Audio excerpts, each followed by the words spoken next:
Ceny Nitrianskeho samosprávneho kraja za rok 2012 získali 3 osobnosti regiónu na mimoriadnom zastupiteľstve. Je to už po tretíkrát, už spolu 11 ocenených osobností, ktoré skutočne sú obrovským prínosom pre náš kraj.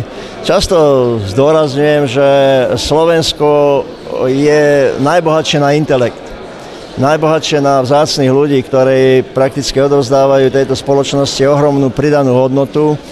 A dnes, keď sme sa aj pozerali na tých ocenených, tak skutočne predstavujú také široké spektrum osobností z rôznych oblastí života. Takže my ako Slováci sa nemáme za čo hanbiť. Je to skutočne pekná vizitka nášho národa. Zlatú pamätnú plaketu, pamätnú listinu a finančné ocenenie dostal aj 86-ročný spisovateľ Andrej Chudoba. Začal písať básne na učiteľskej akadémii. Publikoval v mladej tvorbe a v tvorbe. Knižne debutoval ľubostnou linku. V próze nadviazal na postupy lyrizovanej prózy, pričom motívy čerpal z detstva a prostredia tekova. Nevyhol sa ani postupom detektívnej a sentimentálnej novely. Ústredným motívom jeho tvorby bol vzťah muža a ženy, láska ako cit a vášeň.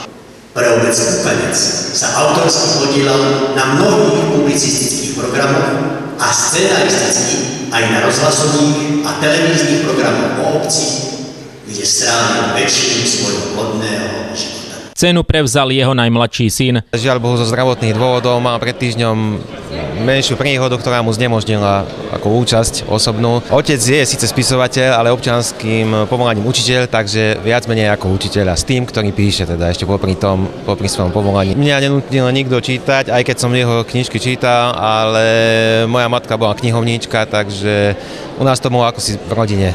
Tie knižky nás prevádzali v podstate celý život. Určite prestížne ocenenie, ktoré má svoju hodnotu, má svoj význam a škoda, že som ho nemohol prevziať osobne. Myslím, že tohto roku dokončil svoje pamäte a to je asi posledné väčšie dielo, ktoré akože spísal. Žije v Pukanci. Kraj ocenil aj Olgu Čákajovú za jej dlhoročné pôsobenie v oblasti kultúry či komunálnej politiky. Od roku 1960 sa nepretržite a s veľkou láskou venuje tancu. Dlhé roky bola učiteľkou tanca na ľudovej škole umenia a vedy. V poslednom čase sa venuje aj nacvičovaniu choreografií na Stužkové slávnosti. 20 rokov moderovala majstrovstvá Slovenska v spoločenských tancoch a rôzne veci. Neskôr pooferovala festival vo Východnej, na Mijave, v Tekove i nitrianske festivaly Muzika Sakra, Challenge Day a Dni Nitra. Na začiatku 90. rokov stála aj zrode Centra voľného času v Nitre a do roku 1996 bola jeho editorkou.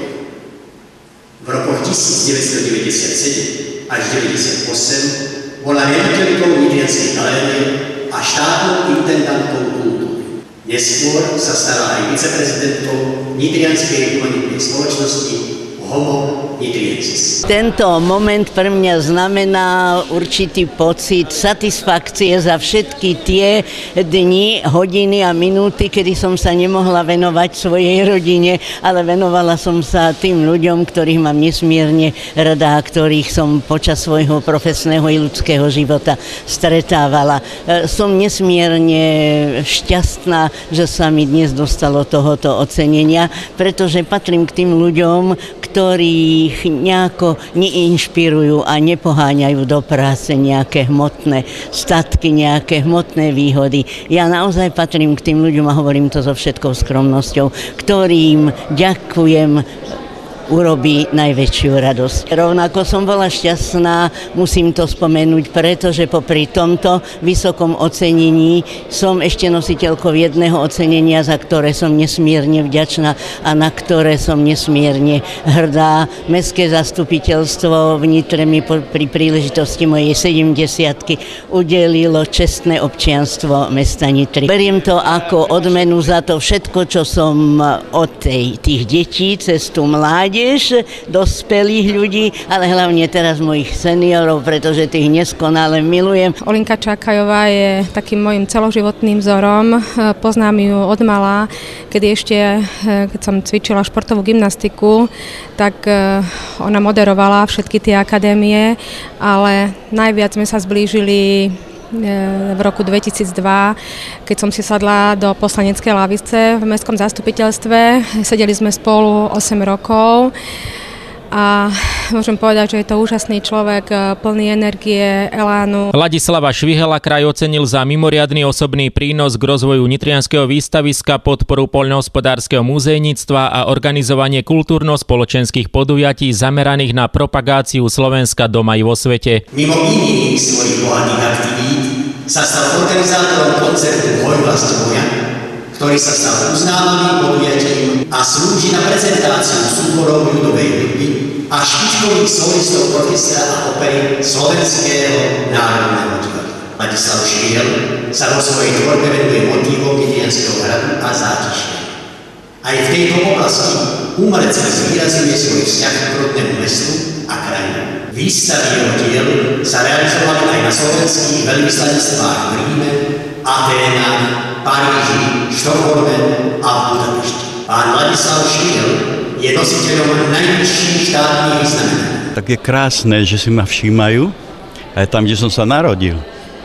Lebo si myslím, že tento krásny kraj a Nitra, to je osobne moja inšpirácia, či v tvorbe, v láske, vôbec k pracovnom nasadení, ktoré som tu nechal. Tu ma moja mama vychovávala, tu mi urobila hranice, tu mi dala také životné ciele, ako žiť. Tu ma naučila vyslovať tie najkrajšie slová v živote. Mama, otec, vlast. A našiel som v svojej rodine pokoj, manželka, deti. Si myslím, to, čo som urobil, to bola moja morálna povinnosť, lebo človek by mal slúžiť národu. Je veľmi dôležité, že je treba našu kultúru podporovať, snažiť sa o to, pretože je morálna kríza, či to chceme, alebo nechceme. V agrokomplexe cítil som, že treba pomôcť podnikateľom a organizovať zahraničné kontakty pre našich výrobcov. A to sa nám podarilo, veď tie výstavy, ktoré sme tu zabezpečili a ktoré sme prezentovali, boli medzinárodné, svetové a meno Agrokomplex sa skloňovalo po celom svete. Výber osobností nie je jednoduchý, podľa župana ich žije v kraji oveľa viac. Ten proces je mimoriadne náročný, lebo býva vyhlásená samozrejme výzva, kde prakticky občania nášho kraja navrhujú osobnosti. Tých osobností je strašne veľa, mnohí by si aj ďalší skutočne zaslúžili toto ocenenie, ovšem všeobecné záväzné nariadenie hovorí, že maximálne 3, určite sa udeje na ďalších. Komisia, ktorá hodnotí a nakoniec aj zastupiteľstvo schvaľuje tieto osobnosti, robia to s plnou vážnosťou a dôslednosťou, tak si myslím, že ten výber je skutočne veľmi, veľmi objektívny.